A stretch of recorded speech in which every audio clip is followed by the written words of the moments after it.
Hi అండి. అందరికీ నమస్కారం అండి. ఫ్రెండ్స్, మనకి ఇప్పుడిప్పుడే మరొక ముఖ్యమైన అప్డేట్ అయితే రావడం జరిగిందండి. అదేమిటంటే ఉద్యోగులకు, ఉపాధ్యాయులకు గుడ్ న్యూస్. 27వ తారీఖున సెలవు అంటూ ఇప్పుడిప్పుడే మనకు ఒక అప్డేట్ అయితే వచ్చిందండి. అయితే ఇందుకు సంబంధించిన పూర్తి వివరాలైతే మన వీడియోలో తెలుసుకుందామండి. అంటే 27వ తారీఖున ఎందుకు సెలవు ప్రకటించారు ఏంటనేది మన వీడియోలో క్లారిటీగా తెలుసుకుందామండి. వీడియో మాత్రం ఎక్కడ స్కిప్ చేయకుండా చూడండి ఫ్రెండ్స్. అప్పుడే మనకి పూర్తి సమాచారం అయితే తెలుస్తుంది. ఇక లేట్ చేయకుండా వివరాల్లోకి వెళ్ళిపోదాము. ఇక తెలంగాణలో ఉన్న ప్రభుత్వ ఉద్యోగులు, ఉపాధ్యాయులకు తీపి వార్త. కొన్ని ప్రాంతాల్లో ఉన్నవారికి ప్రత్యేక సెలవైతే లభించనుంది. ఉద్యోగులకు ప్రత్యేకంగా సెలవు ఇస్తూ ప్రభుత్వం ఆదేశాలు జారీ చేసింది.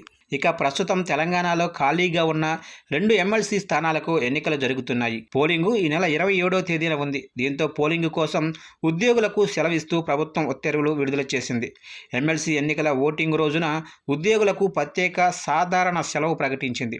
ప్రైవేటు ఉద్యోగులు, కార్మికులకు వెసులుబాటు కూడా కల్పించనుంది.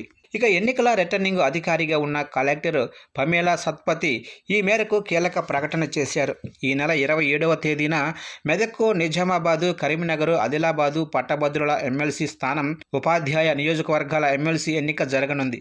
ఇప్పటికే ఎన్నికల ప్రచారం గడువు కూడా ముగిసిపోయింది. అయితే రెండింటిలో ఓటర్లుగా ఉన్న ప్రభుత్వ ఉద్యోగులు, టీచర్లకు సెలవు మంజూరు చేసింది. ప్రైవేటు సంస్థలు, కంపెనీలకు కూడా సెలవు ఇవ్వాలని కలెక్టర్లు ఆదేశించారు. ఇక ఓటు హక్కు వినియోగించుకునేందుకు ప్రభుత్వ ఉద్యోగులకు ప్రత్యేక సాధారణ సెలవు వర్తిస్తుందని ఎన్నికల రిటర్నింగ్ అధికారి జిల్లా కలెక్టర్ పమేలా సత్పతి ప్రకటించారు.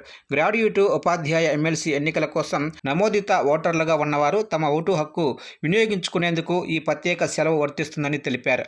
వ్యాపార, వాణిజ్య, పారిశ్రామిక సంస్థ లేదా ఇతర అన్ని ప్రైవేటు మేనేజ్మెంటు అథారిటీలలో పనిచేస్తూ గ్రాడ్యుయేట్ ఓటు హక్కు ఉన్న ఉద్యోగులు, కార్మికులు కూడా ఓటు హక్కును వినియోగించుకునేందుకు యాజమాన్యాలు అనుమతి, వెసులుబాట్లు ఇవ్వాలని విజ్ఞప్తి చేశారు.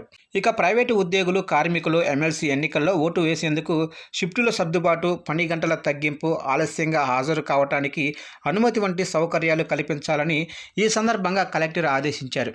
ప్రత్యేక సాధారణ సెలవు వెసులుబాట్లను సద్వినియోగం చేసుకొని ప్రభుత్వ, ప్రైవేటు ఉద్యోగులందరూ కూడా ఎమ్మెల్సీ ఎన్నికల్లో ఓటు హక్కును వినియోగించుకోవాలని కలెక్టర్ సూచించారు.